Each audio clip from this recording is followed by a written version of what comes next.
tonight. We have people joining us from afar virtually. We have people here at 18 Main in Waterville. And it's really exciting to be live streaming this conversation that will be I'm thrilled to be here with all of you. So hello, I'm Jackie Terraza. I am the Carolyn Musayi Director of the Colby College Museum of Art. And I'm delighted to be here. So a few housekeeping things for those who are joining us virtually. There is closed captioning, so to enable it, just go to the button at towards the right side of your Zoom window and enable that. We will have time for Q&A towards the end of the program. So for the virtual audience, please enter your questions in the Q&A box as the chat is not enabled tonight. We will soon enter a conversation about nature, about environment and place. And so I want to acknowledge that I speak from the homelands of the Wabanaki Confederacy, which is encompassed by the Abenaki, the Mi'kmaq, the Maliseet, the Passamaquoddy, and the Penobscot nations. And I want to express my respect to the indigenous communities, past and present and future, of these ancestral lands. Today's program is a culmination of a year-long fellowship held by artist Maya Lin, one that has involved multifaceted collaboration with members of her studio, students and faculty at Colby College, and with many community members. It's the kind of fellowship that has unfolded truly exemplifies the work that the Lunder Institute for American Art does. The Lunder Institute is part of Colby College Museum of Art, and it serves as an incubator for collaborative research, practice, and mentorship in community. And the resulting scholarship, artworks, projects, relationships continue the questioning of what is American art and what it can do and who gets to shape it. Many people have made tonight's program possible. First of all, I want to thank the staff of the Lunder Institute and especially Jessamine Batario, who you'll hear from her tonight, who has facilitated this residency throughout the year, and also to Christina Curas, who has made so many aspects of tonight's program possible, and to the information technology team that is supporting what is going on tonight from a technical standpoint. My most genuine gratitude to Maya Lin, who has remained committed to this project under the most challenging of circumstances. I thank you for your vision, for inviting us into a project that has been made stronger through collaboration, and for continually demonstrating the power of art and artists in this world. Gail Carson and the Buck Lab for Climate and Environment embraced the partnership with the Colby Museum and made possible the internship program that resulted in the installation of a main environmental history timeline that we have right here at the Arts Collaborative, a new hub for arts activity, collaboration, and creation in Waterville. Kyle Weichler and Helen Bennett were the student research assistants who worked with Maya Lin and her studio to develop the project timelines on climate change. And I thank them for their research and the dedication to the project, What is Missing.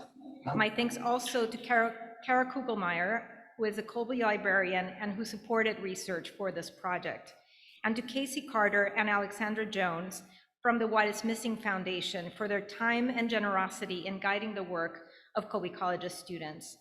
And finally, the Lunder Institute for American Art and its Lunder Talks are made possible through the generosity of Peter and Paula Lunder and the Lunder Foundation, Asang Kwan and Alice Kang, and through the generous support of Friends of Art.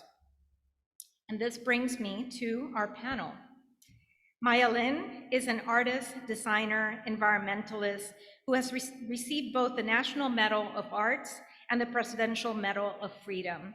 Since designing the Vietnam Veterans Memorial in Washington, D.C., Lin has built a practice that embraces her interest in art, architecture, and the natural environment. She has remained firmly committed to her memory works, of which What is Missing is an ongoing final project. And Lin has consistently focused on utilizing scientific methodology to create artworks that draw the viewer's attention to nature, in order to consider our relationship to it. Jessamine Batario is the Lindy Family Curator of Academic Engagement. Danae Jacobson is a visiting assistant professor of history at Colby College. And Christopher Allen Walker is assistant professor of English at Colby College. So I'll turn it over to them. Thank you again for joining us tonight.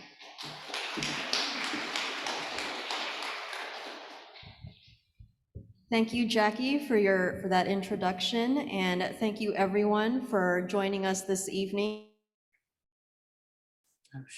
and to the hundreds of people who have joined us virtually. I want to thank Maya for joining us and sharing her time yet again. And I just wanted to give an overview of her fellowship as she spent a really remarkable year with us in virtual fashion in a very challenging year. She has completed numerous academic engagements, visited several classes across the departments of art, anthropology, history, and English. In the history department, her team organized a workshop series so that students can contribute directly to the What is Missing project. Maya herself conducted outreach to K through 12 teachers in Maine to encourage those teachers to get their students, to get the young people of Maine to interview their parents and their grandparents to find out stories about the environment from generations ago and to contribute those memories to the map of memory on What is Missing. And if that doesn't sound like it's enough, she actually also guided the work of two students, as Jackie mentioned, Cal Wakeler and Helen Bennett, who all year long have done research to complete the environmental history of Maine timeline that you now see here on the wall with you, if you are in person with us in downtown Waterville. So Maya, you have done so much with Colby this year, and we are so grateful. Thank you so much, and welcome. Thank you. It was a pleasure to do, and I'm sorry I'm not there in person right now. Well, you're here with us virtually, and we've kind of gotten used to that over the years, so I think it's absolutely fine. For all the people who have joined us, and there are many, maybe some of them are unfamiliar with the What is Missing project, and so I was hoping that you might be able to give an overview of that. It's a memory work. Yes. It's part of a series that started with the Vietnam Veterans Memorial, your Civil Rights Memorial in Montgomery, Alabama, the Yale Women's Table, the Confluence Project along the Columbia River, and What is Missing is the final memorial, and it's an ongoing project. And I was hoping you can tell us, why is it the last memorial, and why is it different, or how is it different from these other memory works? Well, I will try. Missing is unique in a couple of fronts. What is Missing, I might have started collecting articles 30 years ago about extinction of species. I have, ever since I can remember as a small child, been extremely concerned about how man was capable of inflicting great damage to the environment. I've always wondered and been asked why. And I think growing up in the 70s in a small college town in southeastern Ohio, the Clean Air Act, the Clean Water Act, the Endangered Species Act were all coming into formation. Lake Erie catches fire. You begin to see the emergence of an environmental movement, and I was completely caught up, and you could find me in the parking lot of Kroger's or A&P petitioning to boycott Japan to save the whales, or to petition to ban steel traps in Ohio. So my parents would kind of shake their heads because they didn't quite figure it out, how they ended up with a very committed environmentalist as a small child. And that's sort of how I got started. But back to the memorials, I have been drawn to some of the kind of the historical moments that have helped shape my childhood, whether it's the Vietnam War, the Civil Rights Movement, women's rights, the awareness, the growing awareness of Native American history and rights, and showing their history and their voice within our country.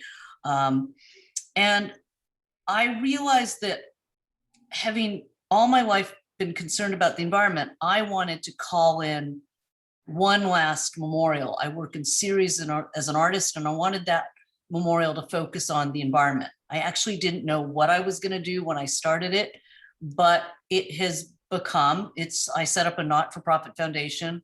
I was given an artwork commissioned by the California Academy of Sciences, and I actually gave them one artwork, and then I used most of the money to seed fund what would be the very first permanent installation. So in a nutshell, can I make a memorial that is multi-sited, multi-platformed?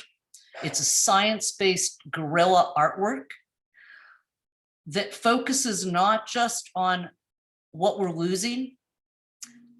I step away from what the other memorials are again by focusing on advocacy, so that I wasn't just going to make you aware of what we're losing. I wanted to also give you solutions, everyday actions we can all take to help protect species, as well as what can an artist bring to the table to make us think this isn't hopeless. All of us acting together could make a difference. You go back to other works that have kind of reinvented, like Charles and Ray Eames, The Power of 10, where he scales back from the planet. So again, how can an artist add something new to the conversation? I was on the board of the Energy Foundation for 4 years. I was on the board of NRDC for almost 20 years. They're all doing great work. And what could an artist bring to that conversation? So that's how What Is Missing has started. Thanks, Maya. I think that note on advocacy, I think, is what makes What Is Missing so remarkable. This is not just something for us to look at and appreciate. It's something that gives us something to do, actually, and something to hope for. It's not just a memorial about loss, but it's also really forward thinking. And that hope, or that idea of hope, and also that advocacy brings me to my colleague here, Chris Walker, who's one of the most hopeful guys I know.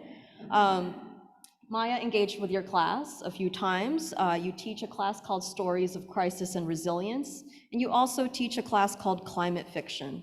Chris, can you talk about those courses and Maya's visits to your students and how What Is Missing factored into your teaching? What was the biggest takeaway that your students got? Yeah, absolutely. So those of you who are joining us virtually right now can see a slide actually of I think this was the first visit that Maya did to my class in the fall. This was to Environmental Humanities, Stories of Crisis and Resilience. And really, Maya's project on What Is Missing is so central to the way that we approach environmental problems in this class. One of the things that we get students to engage with is the power of actually, focusing very closely on the way that environmental problems, particularly climate change, but also other things like the sixth extinction, impact different communities differently. And so it's a very close kind of look at the way that we experience environmental change in an embodied way. Like, how does this impact, our daily habits, our relationships to one another? But that can be quite daunting. Actually, it's really difficult to grapple with the emotional impact of those things. And so we do try to balance that with the power of creative and innovative thinking. And so this was why, Maya, your visit was so central to my class in the fall, and indeed the classes I've been teaching the last couple of years here at Colby, is that analytical power of looking very closely at the problem, but then stepping back and actually thinking about how we can engage with the problem en route to possible solutions, and more just futures is the way that we frame it in the class that you visited. And so really the big takeaway was actually the power of art to indicate to us that the future is still an open space on which we can imprint ourselves, if you will. And so we can actually shape the future to look more hopeful, to be a world that's different than the world that we're born into, actually. And so I think that was really the big takeaway from your visit in the fall, Maya. And we've continued that conversation actually this spring with the climate fiction class. Thank you, Chris. Aside from the advocacy or the forward-looking aspect of What Is Missing and this hopeful aspect of it, As Maya mentioned, I think what is missing is also different and special in other ways. First of all, it's participatory. It relies on the contribution of memories by community members, and it's also really collaborative. Maya has also already mentioned that it's multimedia and multi-sided, but it also requires or relies on the contributions of a lot of people to make it work. The website is a living archive of so many memories of environmental history timelines and memories. And that's not built by just one person alone. Maya has a team of researchers working with her. And as we've mentioned already, she's invited Colby students and faculty to contribute directly to those research projects. And so Maya, I'm wondering, can you talk a little bit more about the collaborative aspect of what is missing and how it involves just so many people? Right. And what I'm going to do is I'm going to share a screen now because I'm going to talk a little bit about missing in relation to a few slides, because I think in the end, that kind of makes it a little bit easier to talk about it. So that is what I'm going to do. Bear with me a second. So just starting in, what is missing? A multi-sided memorial to the planet, a guerrilla artwork, my last memorial, raising awareness of what we are losing, hopefully motivating you to action to help. It started with loss, but when I started the project in 2007, I knew it needed to talk about hope and solutions. Make you aware of what we are losing, awe-inspiring tales of former abundance and awareness of what we are losing. Then conservation and protection, underlying narrative, nature is resilient, and if we give it a chance, it rebounds. A message of hope showing how we can help by telling stories of loss and conservation. And this is another way I want to connect you personally. So one temporary installation is called The Empty Room. Again, missing talks about absence. So you get to pick up a white screen, catch the video, and there are over 75 1 to 2 minute haiku type poems that are quotes from environmental groups, scientific organizations. I want you to see them as a family. Everyone is working together, and there are great gains being made, as well as dire threats. But again, it is an artwork in formation. I need you to connect to nature, and I need you to have an almost empathetic response to nature, to these species and places that are threatened. We also create these in-depth timelines of species, rivers, cities, habitats. Again, oftentimes people lived where there was great abundance. First, there's pollution from sewage, then there's industrial pollution. There begins to be a growing awareness of what we're doing. Then there's conservation laws and protections. And like the Thames hasn't been as clean as in 400 years. New York Harbor, oysters are finally being able to be grown again. So again, this underlying idea, if we can protect it, nature is resilient, it will rebound. All these stories, they live on the website. The website, like many of my memorials, deals with time. It's an ecological history of the planet, past, present, and future.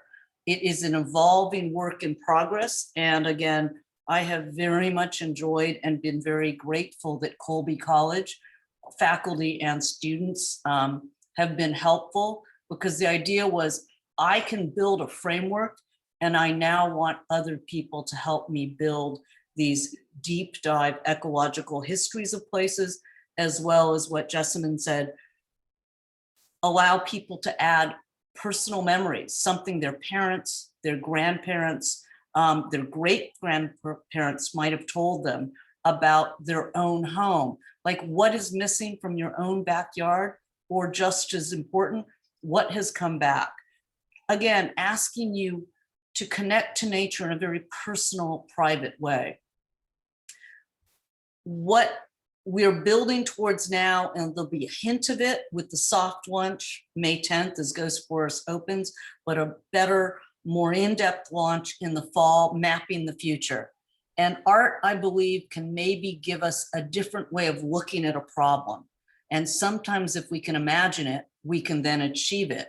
And so literally we will be doing an interactive mapping that will show how we can transition from where we are today to, like, say in 2100, renewable energy dominant, net zero emissions, regenerative land use, widespread habitat and species protection. And we'll show you how we can do that.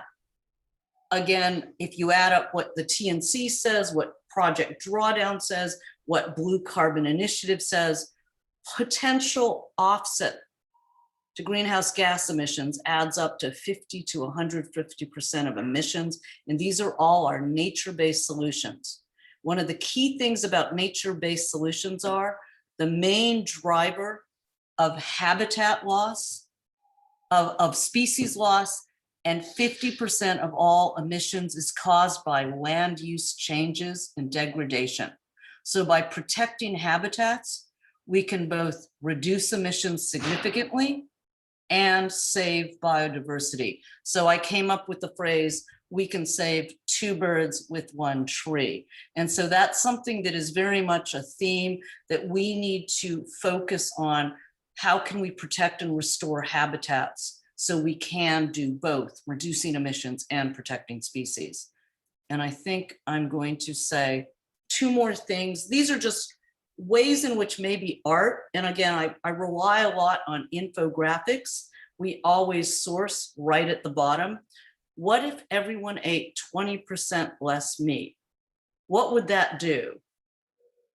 And this little infographic shows you the amount of area devoted to pasture land and the amount of area devoted to growing crops for animals.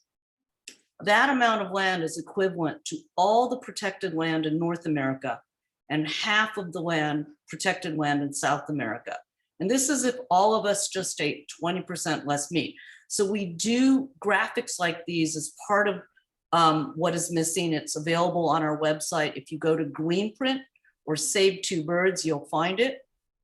And here's another way. And again, maybe an artist can get us to rethink the problems we face, because I do believe a lot of people are thinking, there's no way anything I can do can make a difference. And you feel helpless. So again, I'm trying to maybe get you to look at it in a different way. So here's one we do. We take the world at night view.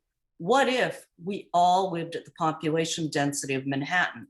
How much space would 7.6 billion people take up? And then the mapping animation moves everyone to the state of Arizona. Not that we want everyone to live in Arizona, but, and especially with COVID, nobody, do we want to live that dense? But most people don't say that. They don't say, well, I don't want to live in a city as dense as Manhattan. They go, that's it? That's all the amount of space? So it's not just a question of population. It's a question of land use and resource consumption. So we asked the question, could we imagine rearranging the lights? And what we're building right now, and will be much more clear by fall on our website, is different ways. It's called Mapping the Future, that you'll be able to interact and with different choices, change how the human footprint works with nature. But getting back to where we are, a lot about missing is how can we protect it if we don't even realize it's missing? So you might not be aware that in the 1890s, a cod was bigger than a man. And today, what we know is what we know, and a cod is less than 15 pounds. So these are the things that missing is trying to wake you up to. We create these in-depth timelines, and I am absolutely grateful that Helen and Cal and Colby has really helped build a wonderful main timeline. And I could go into it a little, where just to give you a glimpse of what is up, and what is up on the gallery walls is just a brief synopsis.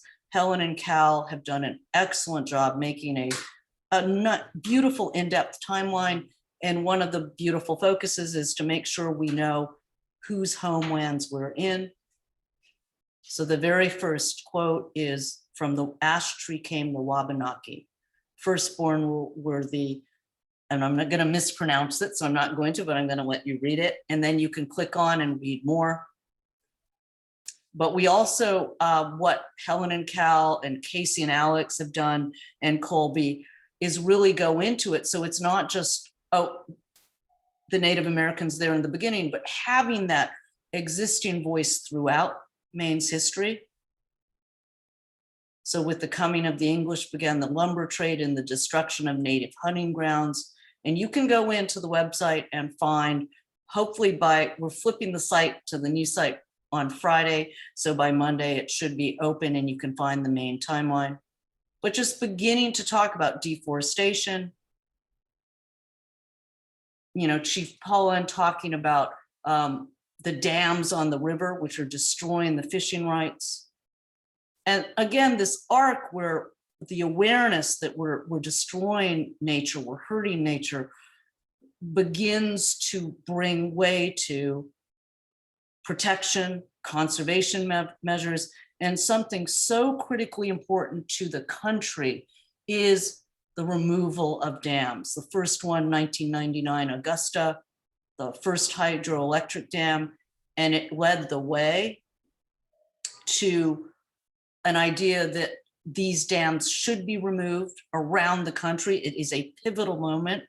And again, the voice, Helen and Cal finding these wonderful histories with Alex and Casey, and Colby, just, the Chief Kirk Francis of the Penobscot Nation heralds the removal of the VZ Dam, and they were in partnership with helping the removal of some of these dams.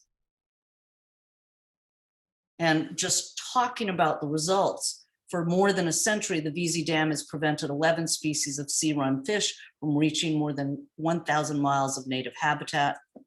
And then again, nearly 2 years after the VZ Dam's removal and 3 years after deconstruction of the equally large Great Works Dam just upriver, alewives, American shad, and other species are returning. So I'm just gonna not talk about the website yet. I'm gonna be quiet. I'm gonna exit this if I can. Let's see if I can escape, stop the share, and go back, and I can give you a glimpse of Ghost Forest and the new hints of a new website, which isn't up and running, but I can give you guys a sneak peek. But let's get back to the conversation. Thank you so much for sharing that website, Maya. It's always astounding to me when I go on it and to see just how interconnected everything is. And the fact that, you're bringing up these timelines and all the collaboration that goes into researching them, that really brings me to Danae and the workshop series that we did for her class. Cal and Helen did the main timeline, but Danae's students, they actually looked at a bunch of other timelines in the United States, because Danae teaches US environmental histories. And also, I just want to mention that since this was such a tough year, you've actually really energized this campus, Maya. And every time the students saw in the syllabus that you were going to be visiting a class, they got excited about it. They got even more excited when they saw an opportunity to contribute directly to your project. And so I really want to ask Danae, how did that work out? Can you talk a little bit about the workshop series? And what did your students work on? Sure, thank you. So the class that worked on the What is Missing timelines was the environmental history class. And in that class, we do a couple of different things. So it's a seminar, and it's very interdisciplinary. It's cross-listed with environmental studies and history. So the students are already coming from multiple backgrounds: hard sciences, social sciences, humanities. So there's already that kind of interdisciplinary conversation happening. And in the class, we think about nature as an actor in history. We think about the multiple ways that people have thought about nature across time and place. And then we work really hard to disrupt kind of the binary between humans and nature. And the interdisciplinary aspect also comes out in how I kind of structure the course. So one of the things I do is I don't only tell it as a history of conservation policy, that's a part of it, but because if you only tell that story, it's a very white and a very male story. So we really broaden the kinds of sources we listen to, the kinds of voices we listen to, which necessitates interdisciplinary work. And it's a different story. And environmental history really is an interdisciplinary method as well. So that set us up really well for this collaboration with What is Missing. It was kind of baked into the class, even though I hadn't planned on it. It was a wonderful surprise. And then, so it started off really with Jessamine coming to the class and framing Maya's work for the students. And then we went to the Colby Museum and looked at some of her works. That was a really wonderful museum visit, and it was just great. And then we had this workshop with Jessamine, with several librarians from Colby, with What is Missing folks, and we talked about, how do you do this research? What are these timelines? How should we think about this as historians, but also as sort of public history and as artists, this very collaborative venture. So then students got to choose from a curated list of timelines that the What is Missing folks had identified as needing some work. And they chose, some chose to work individually, some chose to work with partners. And they chose just a really wide range of things, as Maya was saying, there's species, so bison, beaver, gray wolves, there's habitats, the Great Plains, the Everglades, there's also places, so San Francisco, LA. So a really kind of wide range of topics that they investigated. So they did the research process, which was supported all along by all the people I've named. So it was really this very collaborative effort. And then at the end, they presented their findings to each other. And yeah, it was a really wonderful process to see what they came up with. Yeah, are there any highlights that you'd like to call up? Any kind of surprises or kind of very insightful moments? Yeah, I mean, they truly took to this project with so much creativity and sort of awareness kind of the power of being of crafting these narratives and of contributing to this public storytelling. So I could choose so many, but my favorites were where there were these kind of unexpected findings and intersections. So this timeline that you see on the screen is from a sophomore, Jamie Page, and it's from the Everglades timeline. And the title is called The Cuban Revolution, maybe not an obvious connection. And the quote, I'll just read it, that she chose is, "The 1959 Cuban Revolution produced a profound historical shift in the economic geography of US sugar sourcing. When, in 1960, President Eisenhower suspended the Cuban quota, a terrific scramble to increase allotments ensued among producing regions, both domestic and foreign. Florida emerged as one of the significant winners in the fight to secure a larger share of the US market." And then so she goes on to talk about how these new sugar plantations contributed in significant ways to runoff pollution of the Everglades. So not necessarily something you think about when you think about the Cuban Revolution. And I'll just tell you about one more. I really could have chosen all of them. They are so wonderful. This comes from the monarch butterfly timeline, which was done by a junior, Tanvi Iyer, and the title that she chose was The Day of the Dead. And the quote that she chose is, I'll read it out. "There are also several indigenous legends associated with the monarch butterfly.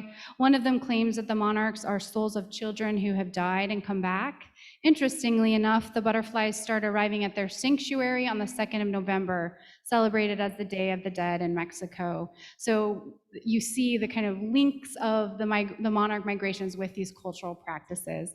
And I love how both of these show the kind of interconnections between ecology, but also culture and politics and economics, and how those things don't stop at national borders. So. Thank you. Thanks for sharing that. I attended the session when all the students made their presentations and their contributions with their timelines, and I was super impressed. One thing that I noticed that nearly all the students actually sought to include Indigenous voices and stories into their timelines. And this wasn't even a mandate per se, it just happened kind of organically. And so this inclusion of voices, I found it to be very telling and remarkable and very welcome. And I think this is actually what Maya was hoping for when she asked for these timelines to be done or to be worked on in the first place. Maya, can you talk a little bit about that and the range of voices and all the timelines? Yeah, and I think what I realized that, we started missing and we didn't quite know what it was, and it has grown very iteratively. We knew we wanted to delve into these ecological histories. And I kind of, in looking at them as a family, know that I need to make sure every single timeline has a balance and an inclusiveness. And I was, in a way, so excited to be working with Colby, one, because of your commitment to that, but I thought it would be a really great way to begin to go through every single timeline, which we will be doing for a year or so, to make sure that the inclusivity is so much a part of the piece.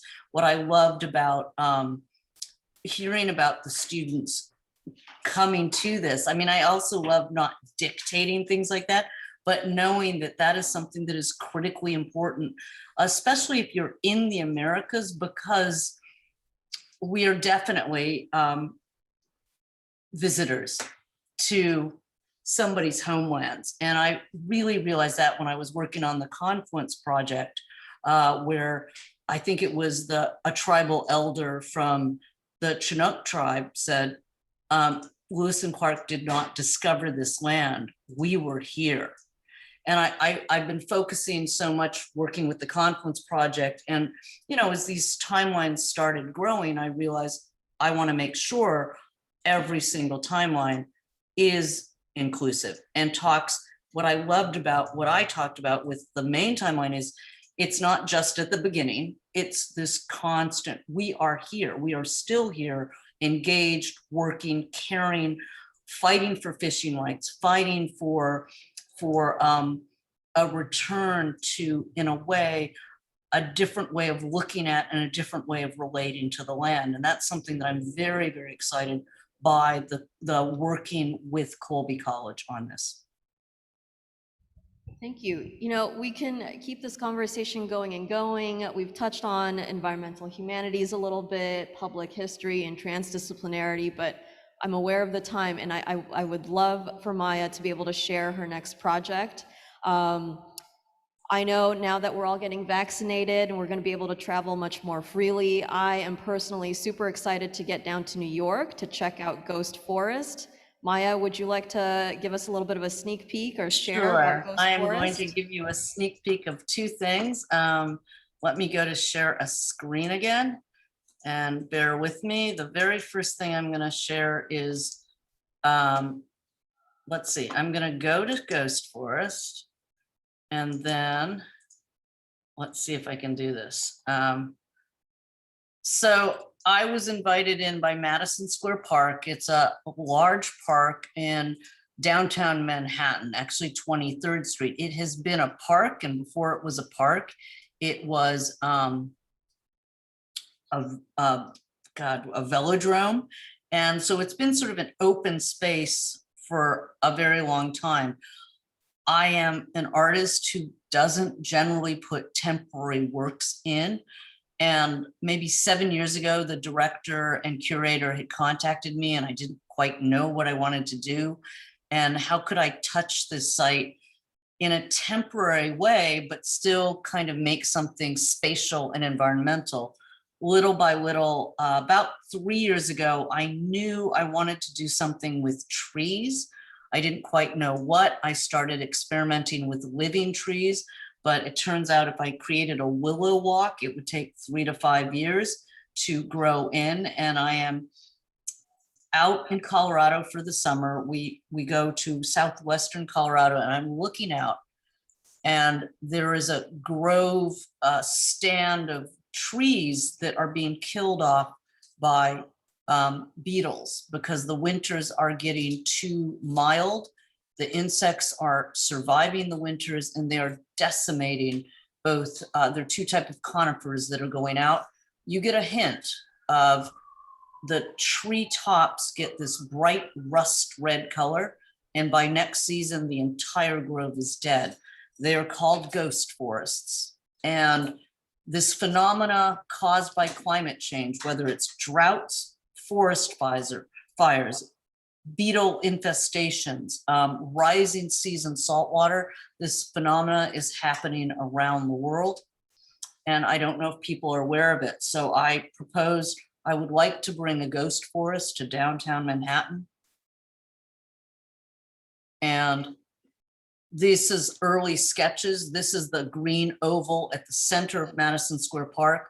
On the right is an image of a great stand of Atlantic cedars in the Pine Barrens of New Jersey that have died off because after Hurricane Sandy, salt water came in, flooded in, was trapped behind high earth berms. And if these trees are exposed to salt water for too long a duration, the tree rot begins, and within 2 to 3 years, they have died off. So we actually had seen this grove, and we were borrowing trees. Foresters go into private lands, they clear these trees out, because if these fall down one by one, what comes back in its place are the deciduous trees, the maples, the ash. They grow more rapidly. They're the pioneer species and crowd out the sunlight, so the Atlantic cedars actually won't regenerate. So one forestation policy is to clear out an area and to allow the cedars to regenerate. Well, the trouble is COVID hits. This stand had been cut down already, and we also had to be careful moving completely dead trees to the middle of Manhattan. So what we were after was, you can see a few that are like barely holding on. They were going to die out, but they were technically still alive, which made it safe, deemed safe by the engineers and the foresters to bring the trees to Madison Square Park, to a public park in Manhattan. Next year, again, sadly, the phenomena of saltwater inundation is happening throughout the Pine Barrens. It's a great threat, and we chose from another grove that was being cleared. And so about a month ago, from around 10 p.m. to midnight, trees were brought in. 50 were supposed to come in. One tree was rejected. These trees had to be inspected for insects. They were inspected for safety. And then 49 trees came to Manhattan. And like a telephone pole, we dug 8-foot holes and planted each tree. And that sort of looks, Empire State Building is in the background.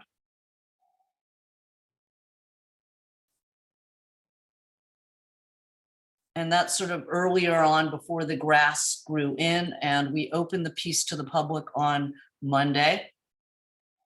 And that's sort of what Ghost Forest. And I'm going to sort of show one last thing. Simultaneous to that, we are relaunching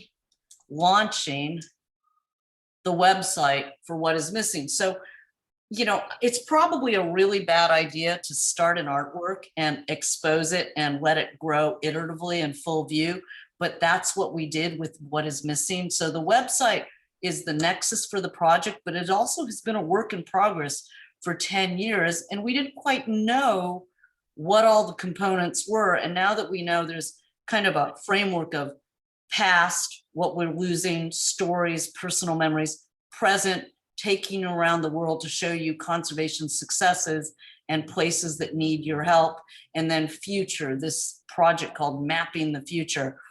Until I knew all three aspects, I didn't quite want to revamp the framework, the website. But come Monday, if all goes well, we will be, you'll notice a big difference. So every time I would get up to talk about missing, I would sort of apologize and say, check out the website. There are lots of timelines, videos, stories, conservation success. But if you look at this thing, it's like, well, how do you use it? How do you operate it? You've got on the upper right all these little symbols. You've got a globe, green print, save 2 birds. You've got ways to change the site. And then on the bottom left, you've got more symbols. It's kind of a site that is extremely hard to navigate. So when you come to the revamped website, which I will give you a sneak peek now, it's pretty simple. Upper left, share a memory. Hamburger will tell you about the project. Bottom left, you get to explore the map of memory. Solutions, bottom right, and again, more of that will get built out by the fall, but for now, in upper right, you have 3 symbols. So with that, I am going to take you, I'm going to stop the share, and I'm going to give you another sneak peek. If I can, sorry, I'm a little bad with, oh God, now I have to get this over here. So now I'm going to go share a screen, and let's see if I can pull this up. Okay. Do you see this? So this is a sneak peek of the new website. And let's see if I can. Sounds will be playing. All the sounds have been donated by Cornell Ornithology Labs. And in time, it'll say listen here. You know, it's still a work in progress. It's always a work in progress. And it'll tell you what you're listening to. But you can look at stories around the world, and here goes. You'll not just be able to look at it in the round. If for solutions especially, you're going to need to see it as a flat map. So you can translate it into the flat map. And since time is so much a part of our website, you'll also be able to look at it chronologically.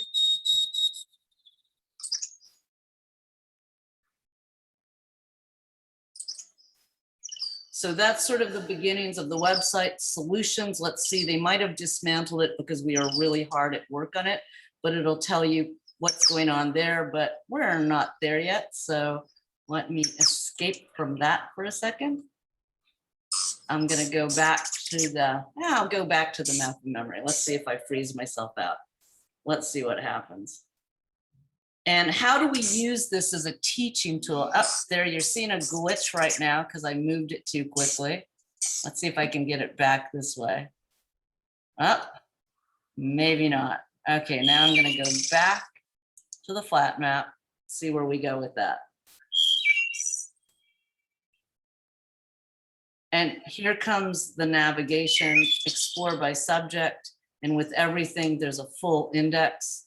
So you can find all the species, some of the timelines that Colby has helped us work on. You can go into habitats and see what's there. And so all the timelines and videos are there, as well as single point entries of conservation stories, histories, and disasters. And then as well, you can also, of course, go in and find under Anthro regional timeline histories, of which we can go to Maine right there. Let's see if it pulls up. Maybe it won't. There you go. And there's your full Maine timeline. So again, we're beginning, like, let's imagine the website's been in beta test mode this entire time. And we've now kind of built a framework, and we're going to invite historians, ecologists, students to help share memories and to build more in-depth timelines. So I am going to stop my share and come back to you. Thanks, Maya. That's really exciting to see the new website. I'm looking forward to the soft launch once it goes live. So I'm mindful of the time. Actually, this hour just goes by so quickly. I think now we can turn to questions from our audiences. Beth Finch, our interim director of the Lunder Institute, is going to read aloud questions from our virtual audience. Let's turn to them first. While she's looking at questions, I also want to say for our in-person audience, if you have a question, please go ahead and raise your hand, and Christina will be on hand with a mic, and we'll call on you to ask a question after a virtual one. Beth? Thanks, Jessamine. We have a question about human ecology. How does human ecology, the care of people, fit into the idea of what is missing? I think It is a question where I think I made a determination when I started this project that for me, and again, I talked about it with people that were experts in languages, and you know, we're losing a lot of languages, we're losing a lot of different groups of people.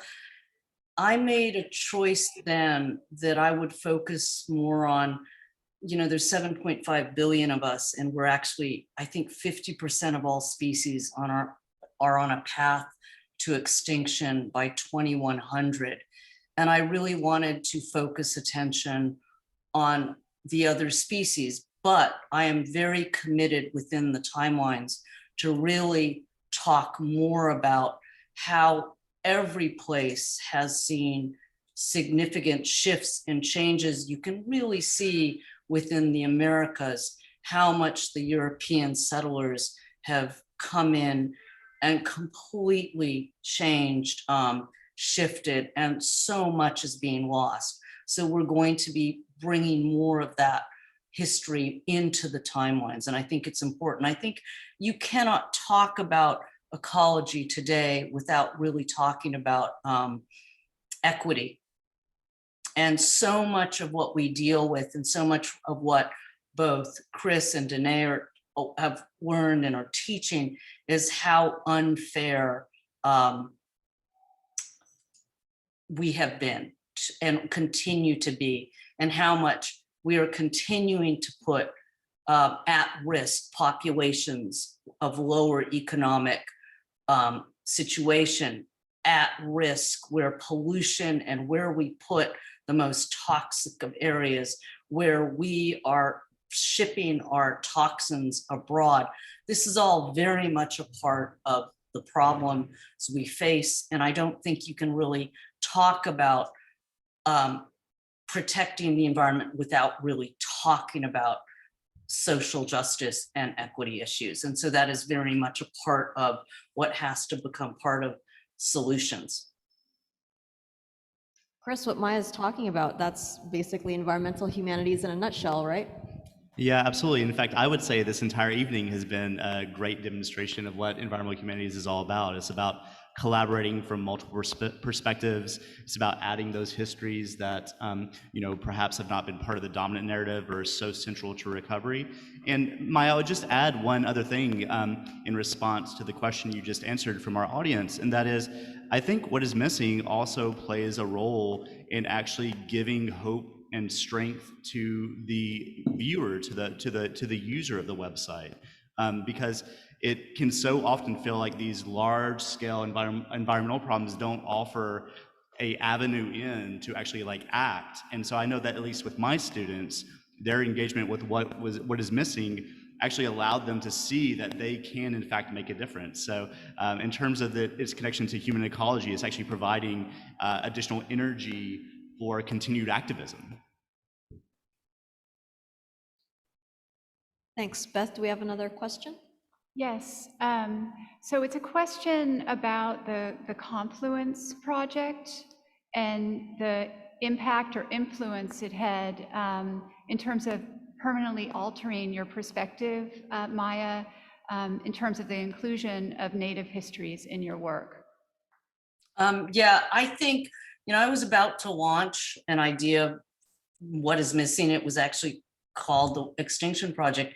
And I was approached by letter by a group, the Confluence Foundation, about the 200th anniversary of Lewis and Clark. And I kind of kept turning them down because the last thing I was very interested in was sort of commemorating Lewis and Clark coming. And then they just said, would you just meet, I think Governor Gary Locke said, just meet with the group. And they came to my loft, and it was tribal elders. I'll never forget it, from the Chinook tribe, the Nez Perce tribe, I think the Umatilla tribe. And one of the tribal elders said, as I said earlier, Lewis and Clark didn't discover this land, we were here. And a lot of them actually were Vietnam vets. And they had asked that I be called in, and I was literally about to start on What is Missing in earnest, and I just was like, of course I'll do this with you. I would be honored. Just know that I'm going to be coming out of this from a very strong environmental point of view.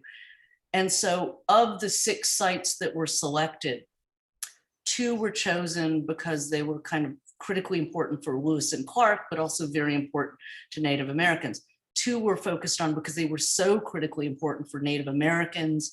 And then 2 were chosen because they were also very important ecologically. So for the ecological ones, one site is a bird blind on the Sandy River. Now the Sandy River, the Forest Service owned, they were blowing the dam on the Sandy River.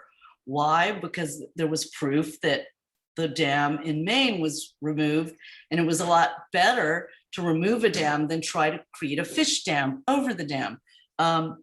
Sacagawea, extremely important for Native Americans, one of the most important trading grounds, seasonal rounds.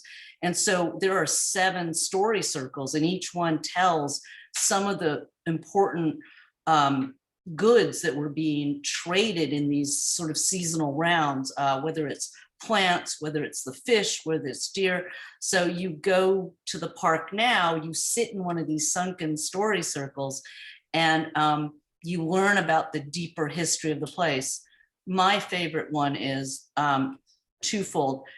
I promised that I wouldn't just talk about the deep past. So with every site we were invited into by the tribe whose homelands we were in, they performed a blessing ceremony at the site before we started working on it. Something of that ceremony I turned into part of the artwork, because again, I wanted to tap into our working relationships today with the tribes that are very much still here. Again, we were there, they didn't discover this land, we are still here, was what he said to finish his sentence. So trying to incorporate that interaction and thread, and to this day, Confluence has classes, lectures, school groups, again, connecting to the tribes that are there and working with and sharing with. It's very important. I learned a lot. One of the odd things I thought was so beautiful was every time they blessed a site, and then every time we dedicated a site, a bald eagle flew overhead. Now, by the 3rd time, I'm talking to one of the chiefs going, "Isn't this remarkable?" And he looked at me and said, "Well, of course." And that taught me a thing or two about, and it was beautiful. Like one of the most sacred sites is Saliwa Falls. And some of the tribes were, "This is too painful. We are not ready to deal with this." And I completely respect that, because again, there's a thinking in long term, like maybe we'll be ready to deal with this in another 7 generations. The beauty is what's underneath the waters that are now have buried one of the most abundant fishing places. It's all still there. And it will be there, the rocks, the crevices. So it's there, and we don't need to touch it if one of the tribes isn't ready, and we totally respect that. But it has been a very deep learning experience for me, extremely just valuable.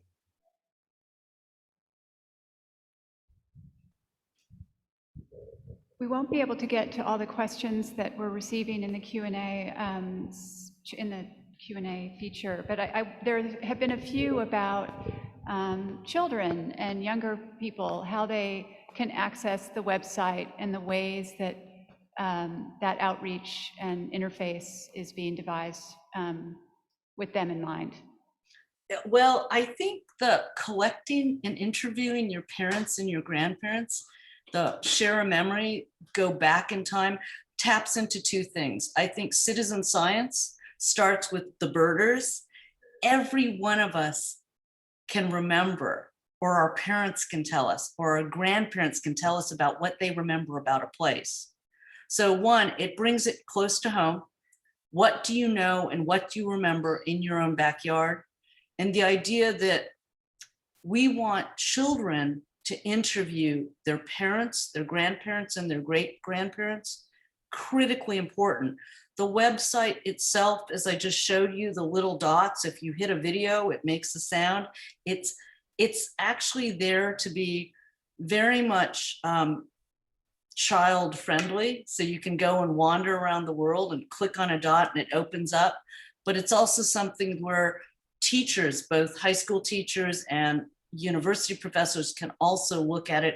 And hopefully, like with universities, I would love to have more collaborations with other colleges where you get faculty working with students to build these in-depth histories. In other words, we've built a framework.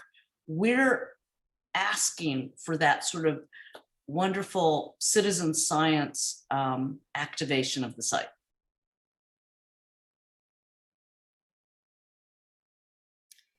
Are there any questions from the audience?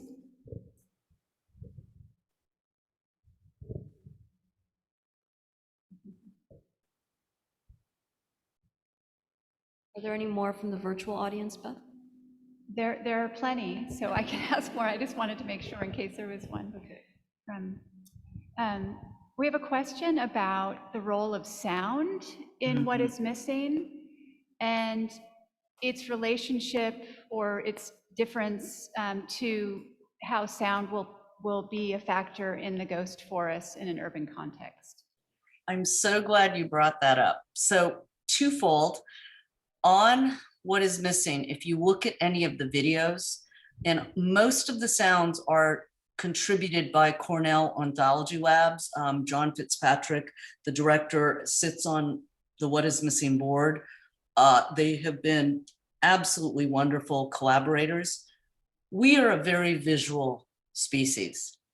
So deliberately, when you click on a video, you hear the sound before you see the image. The image shows up out of focus and slowly. Why? Because again, as an artist, I want to stop you from looking at it as if you already know it. We all know as kids, we're looking at everything for the first time and we're paying attention. As we get older and we have more experiences, we actually stop looking at things because we think we already know it.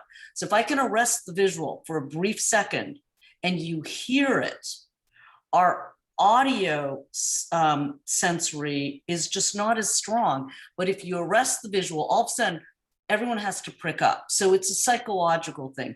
With Ghost Forest, there is an accompanying soundscape. It is not meant so that you download it and listen to it when you're in Ghost Forest, because Ghost Forest acts as its own installation. But I wanted to reveal 20 sounds of things that some are still around, some have come back, some you probably wouldn't want to come back. So we have sounds of cougar, wolves, bear, white-tailed deer, slap of a beaver tail on a water. Now, any scientific recording, they have the common name, they have the scientific name. And we worked with the Lenape tribe of New York and I'm losing track of, I'll get it in a second. There's a Talk Lenape website, which there are two languages of the Lenape, Unami and Munsee.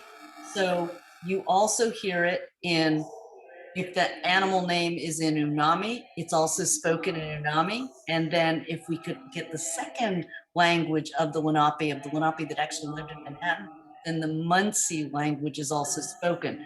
And that's the soundscape. And you get to learn about, you get to hear these sounds of, and think black bear, gray wolves, right whales, seals, all were very, very common within Manhattan proper. And then if you link to the What is Missing website, it tells you a little bit about some of these species as well in a ghost forest timeline, which will also kind of go live on Monday. And I think that's about it, kind of wrapping.